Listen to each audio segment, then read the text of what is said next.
Je m'appelle Sarah, j'ai 32 ans, et j'avais l'habitude de croire que la famille, ça voulait dire être là les uns pour les autres quoi qu'il arrive. J'ai passé des années à trouver des excuses au comportement de ma mère, à me convaincre que son absence constante lors de mes moments importants n'était qu'une question de mauvais timing ou de circonstances. Mais quand elle a traversé tout le pays sur plus de 4000 km pour consoler mon frère pendant son divorce, tout en refusant de faire 20 minutes de route pour assister à mon mariage, j'ai su que quelque chose clochait vraiment. Ce que j'ai découvert ensuite sur les mensonges systématiques que ma famille me racontait depuis des années allait changer tout ce que je croyais savoir sur l'amour, la loyauté et ma propre valeur. Si vous avez déjà eu l'impression d'être l'enfant oublié de votre famille, celui de qui on attend toujours qu'il comprenne sans jamais être compris en retour, cette histoire est pour vous. Et s'il vous plaît, restez avec moi jusqu'à la fin, parce que ce qui s'est passé quand la vérité a enfin éclaté va probablement vous choquer autant que ça m'a choqué. En grandissant en tant qu'enfant du milieu dans ce que tout le monde appelait une famille unie, j'ai appris très tôt que mon rôle était d'être celle qui comprend, celle qui s'adapte, celle qui ne fait pas de vagues. Mon grand frère Marcus avait toujours été l'enfant chéri. L'athlète vedette qui était parti à l'université avec une bourse de football américain avait épousé son amour de lycée et avait décroché un boulot dans une entreprise dès sa sortie d'études. Ma petite sœur Emma était le bébé, la créative qui ne pouvait rien faire de mal, même quand elle faisait tout de travers. Et puis il y avait moi, Sarah la fiable, celle qui avait de bonnes notes sans faire de bruit, qui aidait pour les événements familiaux sans qu'on le lui demande, qui ne créait jamais de drame et ne réclamait jamais d'attention. Ma mère Linda avait toujours eu une relation spéciale avec Marcus.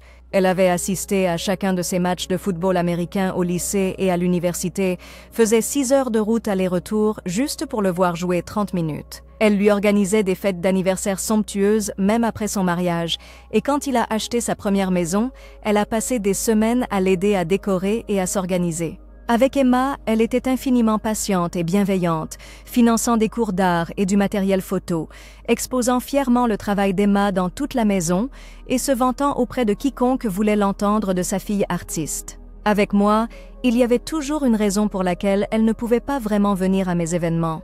Quand j'ai eu mon diplôme d'école d'infirmière avec les plus hautes distinctions, elle avait une migraine et est restée à la maison pendant que mon père y allait seul. Quand j'ai décroché mon premier travail à l'hôpital du comté, elle a oublié de me demander comment s'était passée ma première journée.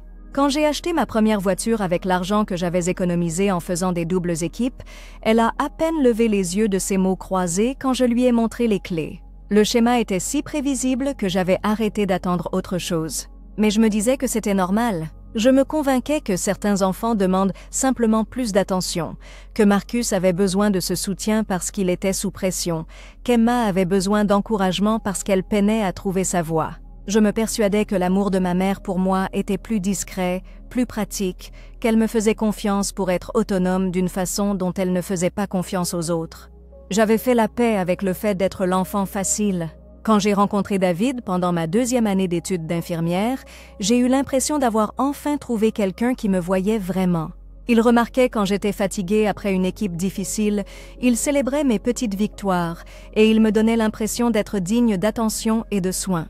Après 3 ans ensemble, quand il m'a demandé en mariage, j'étais aux anges. Enfin, me suis-je dit, j'allais avoir mon moment, ma célébration, ma chance d'être au centre de l'attention de ma famille pour une journée parfaite. Organiser notre mariage est devenu un test dont je ne savais pas que je le passais. David et moi avions décidé d'une petite cérémonie, peut-être 50 personnes, dans un bel endroit à environ 20 minutes de là où j'avais grandi. Ce n'était pas extravagant, nous économisions tous les deux et commencions nos carrières, mais c'était exactement ce que nous voulions.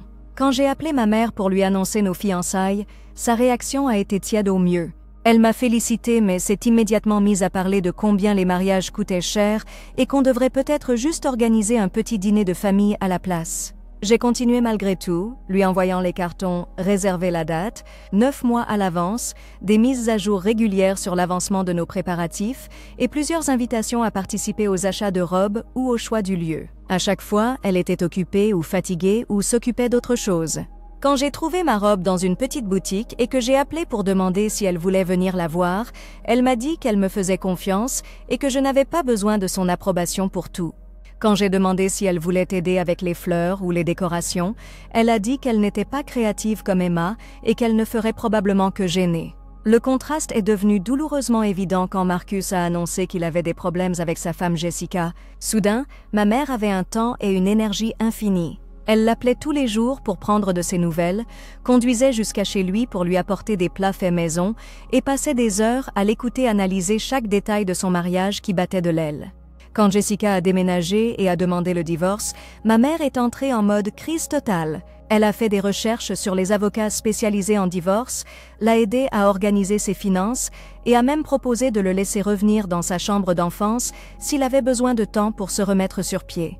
Pendant ce temps, mon mariage était dans 6 mois et je planifiais presque tout toute seule. La famille de David était formidable et nous soutenait, mais ils habitaient de l'autre côté du pays et s'occupaient de leurs propres préparatifs pour venir à notre mariage. Mon père essayait d'aider quand il pouvait, mais il s'en était toujours remis à ma mère pour l'organisation des événements familiaux et il semblait vraiment perdu de comprendre pourquoi elle ne s'impliquait pas plus. Quand je lui ai finalement demandé directement si elle comptait m'aider pour quoi que ce soit, elle m'a dit que j'avais l'air de tout maîtriser et qu'elle ne voulait pas interférer avec ma vision. 4 mois avant mon mariage, la procédure de divorce de Marcus a traversé une phase particulièrement difficile. Jessica demandait la moitié de tout, y compris la maison, et Marcus était anéanti. Il a appelé ma mère en pleurant, disant qu'il avait l'impression que toute sa vie s'écroulait et qu'il ne savait pas comment gérer les complexités juridiques. Ce soir-là, ma mère a annoncé qu'elle allait prendre l'avion pour la Californie pour passer une semaine avec Marcus, l'aider à traverser cette période difficile et s'assurer qu'il ait un soutien approprié pendant ses séances de médiation.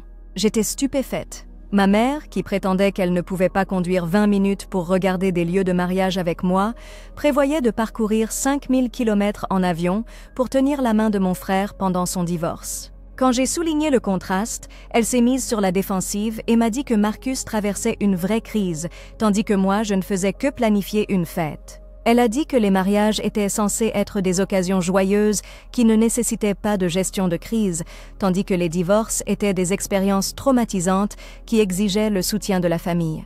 La semaine qu'elle a passée en Californie, elle a posté des dizaines de photos sur Facebook, des photos d'elle et Marcus au restaurant, se promenant sur la plage, assistant à ses séances de médiation, organisant son appartement. Elle a écrit de longs posts sur à quel point elle était fière de lui de gérer une situation si difficile avec tant de grâce et de maturité, à quel point il était important pour la famille d'être présente dans les moments difficiles, et combien cela comptait pour elle de pouvoir soutenir son fils quand il avait le plus besoin d'elle. Pendant ce temps, j'appelais les prestataires, rédigeais les invitations et coordonnais les détails de mon mariage entièrement toute seule. À son retour, j'ai essayé de la faire participer à nouveau à la planification du mariage. Nous n'étions plus qu'à 3 mois et il restait encore des décisions importantes à prendre concernant les fleurs, la musique et les détails de la réception.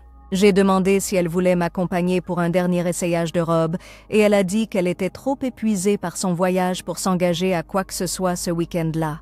J'ai demandé si elle voulait m'aider à créer des centres de table et elle a dit qu'elle avait mal au dos à cause de tous ses voyages. J'ai demandé si elle voulait au moins savoir ce qu'on allait servir comme nourriture et elle a dit qu'elle faisait confiance au traiteur pour tout gérer professionnellement. 2 mois avant mon mariage, Marcus a appelé avec encore plus de drame. Jessica était déraisonnable concernant les arrangements de garde pour leur chien et il envisageait d'engager un avocat plus cher pour se battre pour la garde exclusive. Il était stressé et débordé et avait besoin de soutien émotionnel. Sans hésiter, ma mère a réservé un autre vol pour la Californie. Cette fois, elle partirait 10 jours et reviendrait seulement 3 semaines avant mon mariage. J'ai finalement craqué. Je l'ai appelée pendant qu'elle était chez Marcus et je lui ai demandé carrément comment elle pouvait justifier de prendre l'avion 2 fois pour traverser le pays pour son divorce tout en ne montrant aucun intérêt pour mon mariage. Sa réponse a été dévastatrice et révélatrice. Elle m'a dit que Marcus était de la famille d'une façon qui exigeait de vrais sacrifices et un vrai engagement, tandis que mon mariage n'était qu'une journée qui aurait lieu qu'elle soit fortement impliquée ou non. Elle a dit que j'avais toujours été indépendante et capable, donc que je n'avais pas besoin du même niveau de soutien que Marcus. Elle a dit que le divorce était une vraie urgence, tandis que les mariages étaient des célébrations optionnelles. Mais ensuite, elle a dit quelque chose qui a fait que tout s'est mis en place. Elle m'a dit que Marcus avait toujours été sensible et avait besoin de plus d'attention, et qu'elle n'arrivait pas à comprendre pourquoi j'étais si égoïste de réclamer de l'attention quand mon frère traversait la pire expérience de sa vie. Elle a dit que certains enfants étaient juste naturellement plus autonomes et que je devrais être reconnaissante de mon indépendance au lieu de m'attendre à être choyée comme Marcus. Cette conversation m'a forcée à reconnaître des schémas que j'ignorais depuis des années.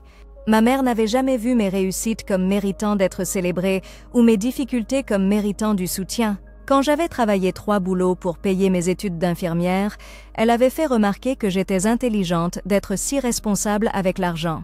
Quand j'avais eu du mal pendant ma première année comme nouvelle infirmière, en gérant des patients difficiles et en apprenant des procédures complexes, elle avait dit que le métier d'infirmière était censé être difficile et que je m'en sortirais. Quand j'avais économisé pendant des mois pour me permettre un appartement décent, elle avait à peine reconnu cet accomplissement. Pendant ce temps, chaque fois que Marcus rencontrait la moindre difficulté, elle se mobilisait comme un général se préparant à la guerre. Quand il avait eu des difficultés en chimie à l'université, elle avait cherché des tuteurs et appelé le professeur. Quand il avait eu du mal à trouver un emploi après sa remise de diplôme, elle avait utilisé son réseau pour organiser des entretiens et des contacts. Quand son mariage avait commencé à avoir des problèmes, elle s'était immédiatement positionnée comme son principal système de soutien émotionnel. 3 semaines avant mon mariage, elle était revenue de Californie avec des histoires sur tout ce qu'elle avait aidé Marcus à naviguer sa bataille pour la garde et à quel point il était reconnaissant d'avoir une mère si soutenante. Elle semblait sincèrement surprise quand je n'avais pas demandé de détails et blessée quand je ne l'avais pas félicité d'être un parent si attentionné. Elle avait fait quelques offres molles d'aider avec les préparatifs de dernière minute du mariage, mais elle semblait obligatoire plutôt que sincère et j'avais refusé. 1 semaine avant mon mariage, le coup le plus dévastateur était arrivé. Marcus avait appelé pour informer la famille que sa médiation de divorce avait été programmée pour le même week-end que mon mariage. Il était bouleversé par le timing et disait qu'il ne pensait pas pouvoir supporter d'être à une célébration alors qu'il traversait un processus légal si traumatisant. Il avait demandé si on pouvait reporter le mariage de quelques semaines pour qu'il puisse y assister après que sa médiation soit résolue. Quand j'avais expliqué que reporter était impossible, on avait déjà payé les prestataires, les invités avaient pris des arrangements de voyage et la famille de David volait de partout dans le pays, Marcus était devenu émotionnel et avait dit qu'il n'arrivait pas à croire que sa propre sœur ne le soutiendrait pas pendant le moment le plus difficile de sa vie. Il avait dit que si je me souciais vraiment de la famille, je trouverais un moyen de faire que le timing marche pour tout le monde. Ma mère avait immédiatement pris le parti de Marcus. Elle m'avait appelé pour expliquer que la médiation de divorce était plus importante qu'un mariage parce que ça déterminerait le reste de sa vie, alors qu'un mariage n'était qu'un jour. Elle avait suggéré que David et moi pouvions avoir une petite cérémonie comme prévu et puis avoir une plus grande célébration plus tard quand Marcus serait émotionnellement disponible pour participer. Elle avait dit que la vraie famille signifiait faire des sacrifices les uns pour les autres et que c'était mon opportunité de montrer à Marcus le même soutien qu'elle lui avait montré. Quand j'avais refusé de reporter, ma mère avait pris une décision qui révélait tout ce que j'avais besoin de savoir sur ma place dans ses priorités. Elle a annoncé qu'elle retournerait en Californie en avion pour soutenir Marcus pendant son week-end de médiation, ce qui signifiait qu'elle raterait complètement mon mariage. Elle a dit que Marcus avait plus besoin d'elle que moi, que j'avais la famille de David pour me soutenir et que je comprendrais un jour quand j'aurais mes propres enfants à quel point il était impossible d'abandonner un enfant en crise pour la célébration d'un autre enfant. La semaine précédant mon mariage, pendant que je m'occupais des préparatifs de dernière minute et que j'essayais d'accepter la réalité que ma propre mère choisissait de rater mon mariage, elle postait sur Facebook à propos de son vol pour la Californie et de son dévouement à soutenir Marcus dans sa difficile bataille juridique. Elle écrivait sur l'importance de la loyauté familiale et du sacrifice, sur sa fierté d'être là pour son fils quand il avait le plus besoin d'elle, et sur la chance qu'elle ressentait d'avoir élevé des enfants qui comprenaient le vrai sens de l'amour et de l'engagement. Les parents de David, qui avaient pris l'avion depuis l'Oregon, ont été horrifiés quand ils ont appris que ma mère ne viendrait pas. La mère de David a demandé s'il y avait eu une urgence terrible ou une crise de santé qui nécessitait son absence. Quand j'ai expliqué qu'elle choisissait d'assister à la médiation de divorce de mon frère à la place, les parents de David ont échangé des regards que je n'arrivais pas vraiment à interpréter. Le père de David a discrètement demandé si c'était un comportement typique de ma mère, et j'ai réalisé que je ne savais pas comment répondre parce que je n'avais jamais vraiment examiné ses habitudes objectivement auparavant. Mon jour de mariage était magnifique malgré l'absence de ma mère. La famille de David m'a complètement adoptée, sa mère m'a accompagnée dans l'allée aux côtés de mon père et sa sœur s'est chargée de tous les petits détails qu'une mère gère habituellement. Nos amis ont été merveilleux, la cérémonie était parfaite et je me sentais vraiment heureuse et aimée.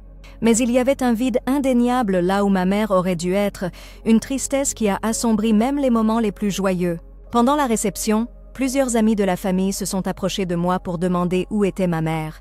Quand j'ai expliqué qu'elle était en Californie pour soutenir Marcus dans son divorce, leurs réactions ont oscillé entre la confusion et la désapprobation pure. Ma grand-tante Margaret, qui connaissait ma mère depuis l'enfance, m'a prise à part et m'a dit que les priorités de ma mère semblaient à l'envers et que rater le mariage de sa fille pour n'importe quelle raison autre qu'une urgence médicale était inexcusable.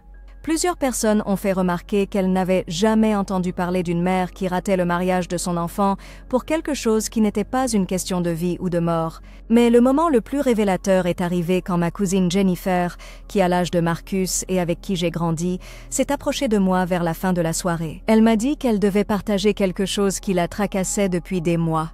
Selon Jennifer, la médiation de Marcus avait en fait été programmée pour le mardi suivant, pas le week-end de mon mariage. Elle le savait parce que son mari travaillait dans le même cabinet d'avocats que Marcus utilisait et la programmation avait été un sujet de conversation lors de plusieurs réunions de famille. Jennifer m'a expliqué que Marcus avait spécifiquement demandé que sa médiation soit programmée le week-end de mon mariage parce qu'il n'était pas à l'aise avec l'idée d'assister à une célébration alors qu'il traversait un divorce.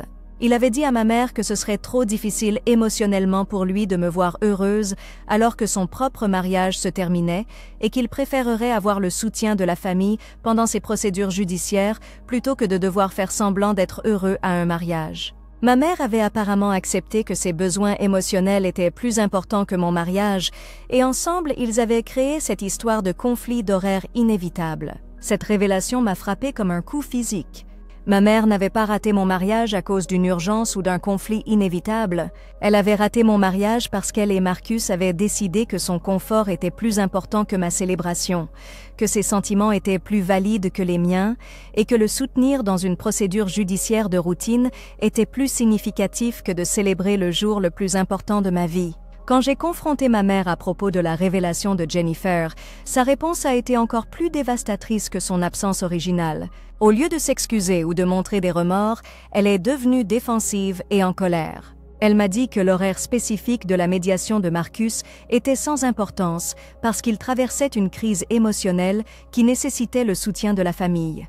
Elle a dit que j'étais mesquine et vindicative de me concentrer sur les détails d'horaire au lieu de comprendre la vue d'ensemble de la loyauté familiale. Elle m'a expliqué que Marcus avait été honnête avec elle à propos de son malaise d'assister à mon mariage alors que son propre mariage s'effondrait et qu'elle avait pris la décision mature de prioriser sa santé mentale plutôt que ce qu'elle appelait les éléments superficiels de la présence au mariage. Elle a dit qu'une bonne mère reconnaît quand un enfant a besoin de plus de soutien qu'un autre et que mon refus de comprendre l'état émotionnel de Marcus prouvait que j'étais égoïste et centrée sur moi-même. De manière dévastatrice, elle m'a dit qu'elle s'attendait à ce que je sois reconnaissante que Marcus soit honnête sur ses limites au lieu d'assister à mon mariage et d'être malheureux tout le temps. Elle a dit que le vrai amour signifiait faire des choix difficiles sur où investir son temps et son énergie et que les besoins de Marcus étaient simplement plus urgents que mes envies.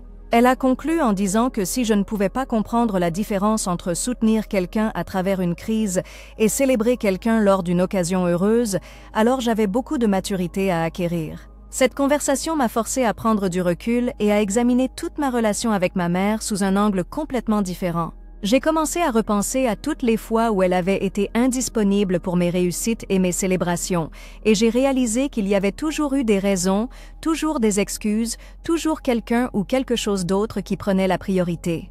Mais j'ai aussi commencé à repenser à toutes les fois où elle avait remué ciel et terre pour Marcus et Emma, et j'ai reconnu que son indisponibilité pour moi n'était pas circonstancielle, elle était intentionnelle. J'ai décidé de consulter un thérapeute pour m'aider à traiter ce que je commençais à comprendre comme étant une vie entière de négligence émotionnelle systématique et de favoritisme.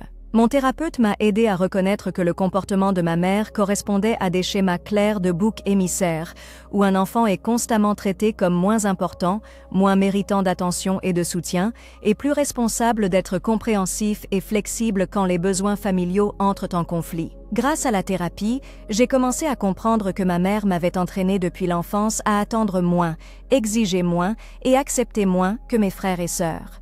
Elle avait fait l'éloge de mon indépendance, non pas parce qu'elle était fière de ma force, mais parce que mon indépendance lui facilitait la tâche pour concentrer son attention sur Marcus et Emma. Elle avait caractérisé mes réussites comme attendues plutôt que célébrées, non pas parce qu'elle avait des standards plus élevés pour moi, mais parce que reconnaître mon succès aurait nécessité le même niveau d'investissement et d'attention qu'elle n'était pas disposée à fournir. La réalisation la plus douloureuse était que le choix de ma mère de manquer mon mariage n'était pas un incident isolé de mauvais jugement, c'était l'aboutissement inévitable de 32 ans de placer constamment mes besoins en dernier. Elle avait manqué mon mariage, non pas parce que la situation de Marcus était plus urgente, mais parce qu'elle n'avait jamais valorisé mes expériences comme dignes de son temps, de son attention ou de son sacrifice. 6 mois après mon mariage, j'ai pris la décision d'établir des limites claires avec ma mère.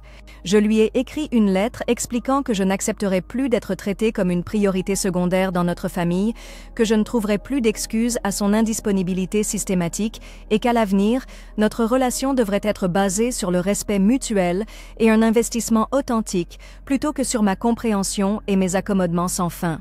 Sa réponse fut prévisiblement défensive et manipulatrice. Elle m'a accusée de garder rancune et d'être impitoyable. Elle a dit que les familles étaient censées se soutenir mutuellement dans les moments difficiles, pas se punir les unes les autres pour avoir fait des choix difficiles. Elle prétendait que j'étais dramatique et hypersensible et que les familles normales n'avaient pas besoin de lettres formelles pour résoudre des désaccords mineurs. Mais plus révélateur encore, elle n'a fait aucune reconnaissance de ses schémas de comportement, aucune reconnaissance de la douleur que ses choix avaient causée et aucun engagement à changer son approche de notre relation. Au lieu de cela, elle s'est entêtée dans son récit selon lequel Marcus avait eu plus besoin d'elle que moi et que toute fille aimante aurait été compréhensive et aurait soutenu sa décision de prioriser sa crise plutôt que ma célébration. Le test suivant est arrivé 8 mois plus tard quand j'ai été promue infirmière-chef dans l'unité cardiaque de mon hôpital. C'était un accomplissement significatif dont j'étais vraiment fière. J'étais la plus jeune personne à avoir jamais occupé ce poste dans notre hôpital et la promotion s'accompagnait à la fois de responsabilités accrues et d'une augmentation de salaire substantielle. Quand j'ai appelé pour partager la nouvelle avec ma mère, sa réponse fut des félicitations tièdes, suivies d'une longue histoire sur à quel point Marcus était stressé dans son nouveau travail et comme elle était fière de lui de rester fort pendant une transition de carrière si difficile. Quand j'ai fait remarquer qu'elle avait passé plus de temps à parler du stress professionnel de Marcus qu'à célébrer ma vraie promotion, elle m'a dit que j'étais compétitive et mesquine. Elle a dit que les gens qui réussissent n'avaient pas besoin de validation et d'éloges constants, et que ma demande d'attention était immature et égocentrique. Elle a conclu en disant que les difficultés de Marcus étaient plus importantes que mes accomplissements parce que soutenir les gens dans les difficultés était plus significatif que célébrer les gens dans leur succès. Cette conversation a confirmé tout ce que j'avais appris en thérapie sur l'incapacité de ma mère à me voir comme un individu méritant attention et célébration en tant que tel. J'ai réalisé qu'aucun accomplissement ne serait jamais assez significatif pour mériter son intérêt et son investissement authentique, parce que son attention était définitivement focalisée sur Marcus et Emma d'une manière qui ne laissait aucun espace significatif pour moi. J'ai pris la difficile décision d'arrêter de chercher l'approbation ou l'attention de ma mère. J'ai arrêté de l'appeler pour lui donner des nouvelles de ma vie, arrêté de l'inviter à participer à mes expériences et arrêté d'attendre qu'elle montre de l'intérêt pour mes réussites ou mes difficultés. À la place, je me suis concentrée sur le développement de relations plus profondes avec des gens qui m'appréciaient de manière constante. La famille de David, des amis proches, des collègues qui reconnaissaient mon travail et des membres de la famille élargie qui m'avaient toujours traité comme quelqu'un d'important et digne d'attention. Ce changement était à la fois douloureux et libérateur. Douloureux parce que cela signifiait accepter que ma mère n'allait jamais être le parent dont j'avais besoin ou que je méritais, mais libérateur parce que cela me libérait du cycle épuisant d'espoir, d'attente et de déception. J'ai arrêté de prendre son manque d'intérêt personnellement et j'ai commencé à le reconnaître comme le reflet de ses propres limites plutôt que de ma valeur intrinsèque. 1 an après mon mariage, le divorce de Marcus fut finalisé et il commença à fréquenter quelqu'un de nouveau. Ma mère était ravie de sa nouvelle relation et consacra beaucoup de temps et d'énergie à apprendre à connaître sa copine, planifiant des dîners spéciaux et des sorties et s'assurant que la nouvelle copine se sente accueillie et valorisée dans notre famille. Quand David et moi avons célébré notre premier anniversaire de mariage avec un petit dîner entre amis, ma mère n'est pas venue parce qu'elle avait prévu d'aider Marcus et sa copine à trouver des meubles pour leur nouvel appartement ensemble. Le contraste était si frappant que même mon père a commencé à remarquer et à commenter le traitement différentiel de ma mère. Lors d'une conversation privée, il a reconnu que ma mère avait toujours été plus attentive à Marcus et Emma et il a exprimé ses regrets de ne pas avoir fait plus pour s'assurer que je reçoive une attention et un soutien égaux. Il s'est excusé de ne pas avoir reconnu ces schémas plus tôt et a promis d'être plus intentionnel dans la célébration de mes réussites et le soutien de mes expériences à l'avenir. La reconnaissance de mon père était validante, mais soulignait aussi à quel point le favoritisme de ma mère avait toujours été évident pour quiconque y prêtait attention. Cela confirmait que ma perception d'un traitement inégal n'était pas de l'hypersensibilité ou de l'imagination, c'était réel, constant et suffisamment significatif pour que même mon père, qui évitait les conflits, ne puisse plus l'ignorer. 2 ans après mon mariage, on m'a offert l'opportunité de participer à une étude de recherche en soins infirmiers cardiologiques qui serait publiée dans une revue médicale majeure. C'était une incroyable opportunité professionnelle qui m'obligeait à présenter les résultats lors d'une conférence nationale et qui ferait considérablement avancer ma carrière. Quand la recherche a été publiée et mise en avant dans notre journal local comme exemple de travail innovant en soins de santé dans notre communauté, plusieurs amis de famille et collègues m'ont contacté pour me féliciter et exprimer leur fierté pour mes réussites. La réaction de ma mère à l'article du journal a été de le transférer à Marcus et Emma avec une note disant qu'il était agréable de me voir bien réussir professionnellement, suivie d'une mise à jour beaucoup plus longue sur la promotion de Marcus dans son entreprise et la nouvelle entreprise de photographie d'Emma. Même quand mes réussites recevaient une reconnaissance et validation publique, elle arrivait à rediriger l'attention vers mes frères et sœurs et minimiser l'importance de mon succès. Le point de rupture est arrivé quand David et moi avons annoncé que nous attendions notre premier enfant. J'avais supposé que la perspective de devenir grand-mère pourrait faire évoluer l'attention de ma mère et son investissement dans notre relation, que la perspective d'un petit enfant pourrait la motiver à construire une connexion plus forte avec moi. Au lieu de cela, sa réaction à l'annonce de notre grossesse a été de commencer immédiatement à planifier des façons dont la copine de Marcus pourrait être impliquée dans la vie du bébé et de suggérer qu'Emma serait le choix parfait pour marraine puisqu'elle était si créative et bienveillante. Quand j'ai expliqué que nous n'avions pas encore pris de décision concernant les parrains et marraines et voulions nous concentrer sur la préparation de l'arrivée de notre enfant, ma mère est devenue défensive et m'a accusée d'être contrôlante et exclusive. Elle a dit que les familles étaient censées se rassembler autour des nouveaux bébés et que ma réticence à inclure immédiatement tout le monde dans notre processus de planification prouvait que je gardais encore rancune à propos de vieux désaccords.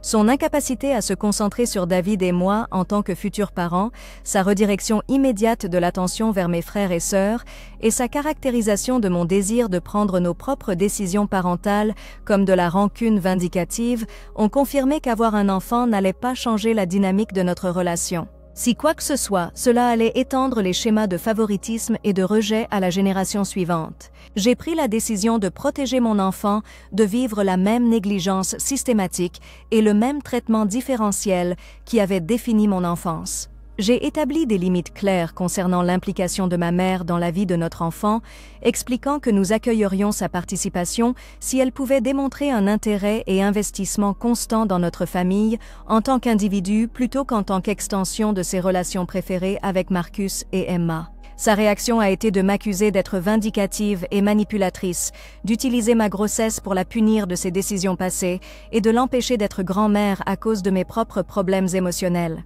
Elle a recruté Marcus et Emma pour me faire pression afin que je reconsidère mes limites, et mes 2 frères et sœurs m'ont accusée d'être dramatique, impitoyable et destructrice pour l'unité familiale. L'intervention de Marcus et Emma était particulièrement révélatrice, car elle démontrait comment ma mère nous avait tous formés à la protéger de toute responsabilité, tout en s'attendant à ce que j'absorbe des déceptions et maltraitances illimitées. Marcus, dont le divorce avait été la raison pour laquelle il avait raté mon mariage, m'a fait la leçon sur la loyauté familiale et le pardon. Emma, qui avait reçu un soutien et une attention inconditionnelle toute sa vie, m'a accusée d'être égoïste et exigeante. Aucun des deux n'a reconnu les schémas de traitement différentiels que j'avais vécus, aucun n'a reconnu la validité de mes préoccupations concernant la protection de mon enfant, et aucun n'a montré la moindre volonté d'examiner leur propre rôle dans le maintien de dynamiques familiales qui plaçaient systématiquement mes besoins et expériences en dernier. Leur réponse unifiée a confirmé que j'étais vraiment seule à reconnaître et à refuser d'accepter le favoritisme systématique qui avait défini nos relations familiales. Grâce à une thérapie continue et au soutien de la famille de David, j'ai développé la force émotionnelle nécessaire pour maintenir mes limites, malgré la pression et la manipulation familiale. J'ai appris à faire la distinction entre une vraie réparation relationnelle, qui nécessite une reconnaissance et un changement de comportement, et une réconciliation de surface, qui ne nécessite que ma complaisance et ma compréhension renouvelée. Le refus de ma mère de reconnaître ses schémas de favoritisme, son incapacité à reconnaître l'impact de son absence à mon mariage et sa priorisation continue du confort de Marcus et Emma plutôt que de mes préoccupations légitimes ont confirmé qu'elle était incapable du genre de changement authentique qui serait nécessaire pour une relation saine. Quand notre fille est née, ma mère s'attendait à être incluse dans toutes les activités traditionnelles de grand-mère, visites à l'hôpital, baby shower, première fête et garde régulière. Quand j'ai expliqué que son implication serait limitée jusqu'à ce qu'elle démontre un respect constant pour notre unité familiale, elle m'a accusée d'utiliser ma fille comme une arme et de lui refuser le droit d'être grand-mère. Mais le moment le plus révélateur est arrivé quand elle a choisi d'assister à la fête d'anniversaire de la petite amie de Marcus au lieu de la célébration du premier anniversaire de notre fille.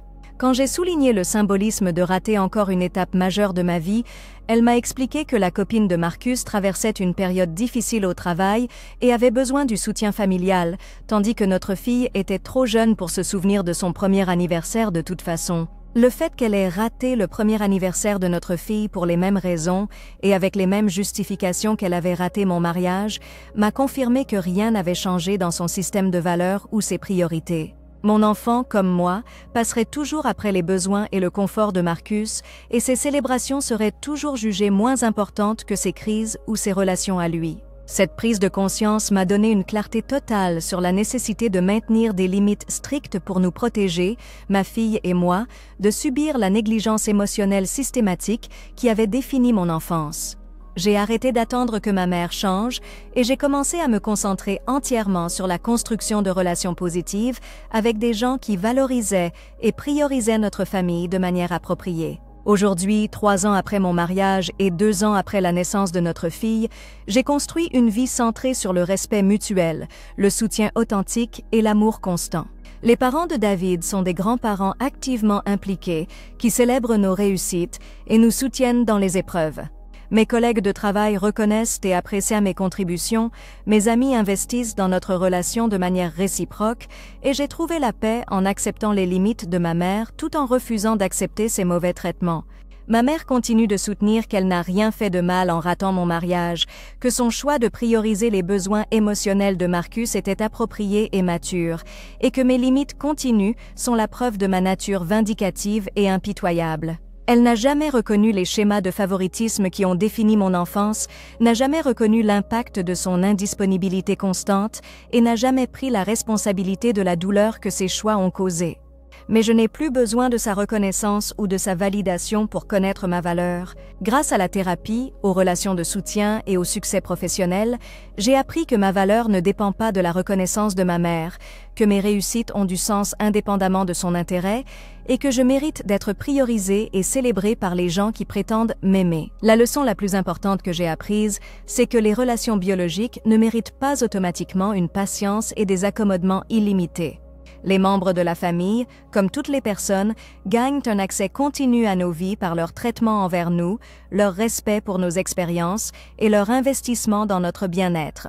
Établir des limites avec sa famille n'est ni égoïste ni vindicatif. C'est nécessaire pour protéger notre santé mentale et s'assurer que nos enfants grandissent en comprenant qu'ils méritent d'être valorisés, célébrés et considérés comme prioritaires par les gens qui prétendent les aimer. Si vous avez affaire à des membres de votre famille qui font constamment passer vos besoins en dernier, minimisent vos réussites ou attendent de vous que vous soyez compréhensif sans offrir la moindre compréhension en retour, sachez que vos expériences sont valides, vos sentiments sont justifiés et vous méritez mieux. Vous n'êtes pas obligé d'accepter un traitement différentiel parce que ça vient de votre famille et vous n'avez aucune obligation de maintenir des relations qui diminuent constamment votre valeur ou votre bonheur. Établir des limites n'est pas facile, et souvent ça empire avant de s'améliorer car les membres de la famille intensifient leur manipulation et leur pression. Mais protégez vous-même et vos enfants de la négligence émotionnelle systématique vaut l'inconfort temporaire d'établir des limites et des conséquences. Rappelez-vous que le véritable amour implique des actions cohérentes, pas seulement de l'affection déclarée. Les gens qui vous valorisent vraiment seront présents pour vos moments importants, célébreront vos réussites et vous soutiendront dans les épreuves. Si quelqu'un échoue constamment à démontrer un véritable soin et investissement, son amour proclamé ne sont que des mots sans substance. Vous méritez d'être considéré comme prioritaire, célébré et soutenu. Vous méritez des relations qui enrichissent votre vie plutôt que d'épuiser votre énergie émotionnelle. Et vous avez parfaitement le droit de vous protéger, vous et vos enfants, des gens qui refusent de vous traiter avec le respect et la considération que tous les êtres humains méritent. Avez-vous vécu des schémas similaires de favoritisme dans votre propre famille? Avez-vous eu du mal à établir des limites avec des membres de votre famille qui font constamment passer vos besoins en dernier? Partagez vos expériences dans les commentaires.